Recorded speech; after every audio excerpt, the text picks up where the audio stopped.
Greetings, my beautiful sports to the bone people. Welcome back to another video. Thank you all for checking this one out. So in this one, we just want to reason a little bit. Couple of days ago, we would have seen where David Willey announced that at the end of the World Cup, he's going to be retiring from international cricket. Right? We are now at a stage, or we are now in a time where most players are trying, a lot of players are trying to secure franchise cricket first and then work international cricket into their schedule. David Willey seems to be one of those players that was trying his best to get into the national setup to secure or retain a contract. He wasn't offered one, and as a result of that, he has decided to walk away. We're going to talk about it. We're going to look at tying West Indies cricket where this is concerned, because central contract and players not putting international cricket first is something that we have struggled with for a little while. Also, we're going to talk about Ben Stokes. He will not be coming to the Caribbean in Christmas. So we're set to play England in a couple of white ball games, but Ben Stokes will not be a part of that touring group. So we're going to talk about all of that. Just give a listening ear and let me know what you all think in the comment section. Please also remember to subscribe if you have not yet subscribed. As I said, the comment section is open. Let me know what you all think on these topics. Alright, so David Willey, my viewers and subscribers, a couple days ago announced that he will be walking away from international cricket at the end of the World Cup. Right? And, he's one of the players that he's doing a little bit of work for them over there. He has taken I think 5 wickets and scored 40 odd runs for them in the back end. Just coming back into his own and bowling well again and looking fit. And based on some reading that I did, he is actually the only one over there, that's representing England in the World Cup that wasn't offered any sort of retainer contract. We know some players were offered 3 years, some were offered 2, some were, were offered 1.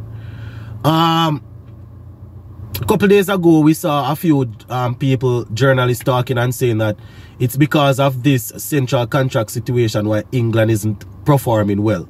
Because there's a lot of conversation around the kitchen table and in the rooms, people asking what contract did you get, what did you get, what did you get, and people looking and saying, if he got that, why didn't I get this? So according to them, that has helped to put the team into shambles.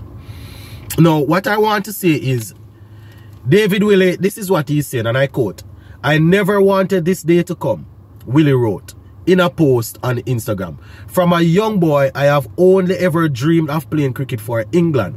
So with careful thought and consideration, it is with great regret that I feel the time has come for me to retire from all forms of international cricket at the end of the World Cup. I have worn the shirt with immense pride and given my absolute everything to wear the badge on my chest. I have been very lucky to be a part of such an incredible white ball team with some of the best players in the world. I have made some special memories and great friends along the way and been through some very difficult times." Right? And we see where they are saying that, in the words of Rob Keane is saying that to be the only member of the T20 World Cup squad who did not feature in the 26-man central contract announced, really didn't sit too well, it seems. Right? So he's over there and he's the only player that wasn't offered any sort of contract. And as they would say, this is rich people business. Right? So it's not like we're diving into it head first. But I bring this up to say that we have seen in the past where West Indies selectors, where players, some of our players, they are not under contract, whether because they don't want to commit to playing for us for too long, or they want to be free. We see where players are not under contract and we still crucify them and still saying that they should be available. Now, contract is something that when a man make themselves available, When a man is under contract, then you know that they're under contract, so they have to play. But when a man is not under contract, then you might want them to play, but if they don't make themselves available, there's nothing you can do because they're not tied down to that. Now, David Willey, as I said, is somebody that he works hard when he's on the field, but I think he's always going through injuries and all of that. So he's saying right now, he has taken 5 wickets so far at 27.20 and has scored over 40 odd runs in the back end for England. So he's just working his way back into form and trying to settle amongst the group. So for him not to have received a contract, you can understand that, that is the reason he's walking away. But we have seen where a lot of West Indians, they don't seem to worry about the contract.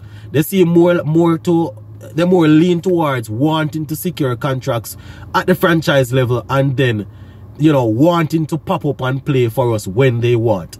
I'm just bringing this up to say that, this is the sort of mentality that we want. I know that we are never going to be able to compete with some of the money that some of these other teams are able to play their international players and all of that.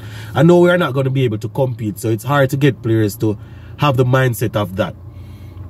But that is what we are looking for, where players will say, listen, it's international cricket first, and then I will work out franchise cricket around it. A lot of times I read stuff about England. I know they are paid well, and I know people going to say it's because of the money why they do that.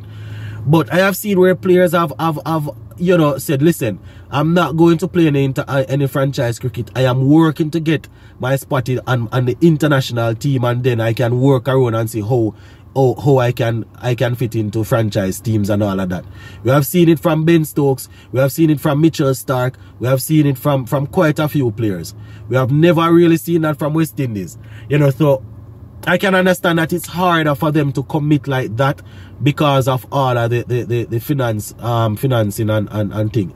But as David Willey announced his retirement, I just wanted people to know that, we see where people are announcing retirement because they are not being selected and, they decide that, listen, let me go and play franchise cricket.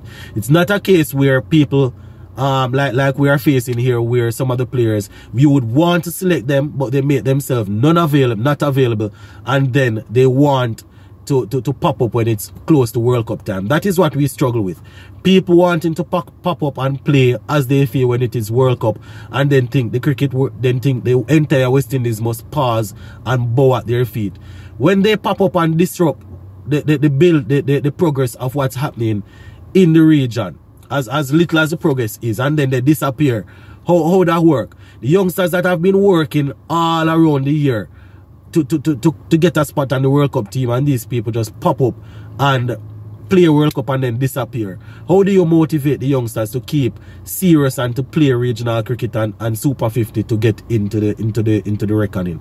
I know we are gonna say Super 50 and thing not producing good, but this is what the tournament that we have, and this is what we ask the players to play. So I am thirsty. I am waiting to see where players will start to say it's international cricket first, and then if the international cricket don't want me and it's not working out, then I'll go franchise level. We see a case where the players are trying to secure franchise first, and then they want us to fit them in whenever they see possible. I don't know if it makes any sense, my people, but this David Willey story is just something that I wanted to use. I see a couple of English supporters complaining. They are saying that, he's coming back into form. He's one of the few players that will actually go out there and do well. And they see where players who are injury prone are getting contracts and all of that. So let me know what y'all think about this, my people. Do you think we will ever get to a stage where our cricketers will retire because they are not being selected, and they are not retire because they don't care about the international cricket and want to go and play franchise cricket? It would be nice if players are just retiring because they see that they are not being selected and they say, all right, let me just go and play franchise or just regional cricket. That's not the case.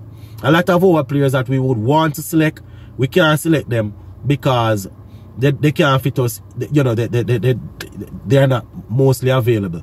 And then when we don't fit them in as they please, they retire. That is how we see it go. Will we ever see where it happens the other way around? Let me know what you all think about that.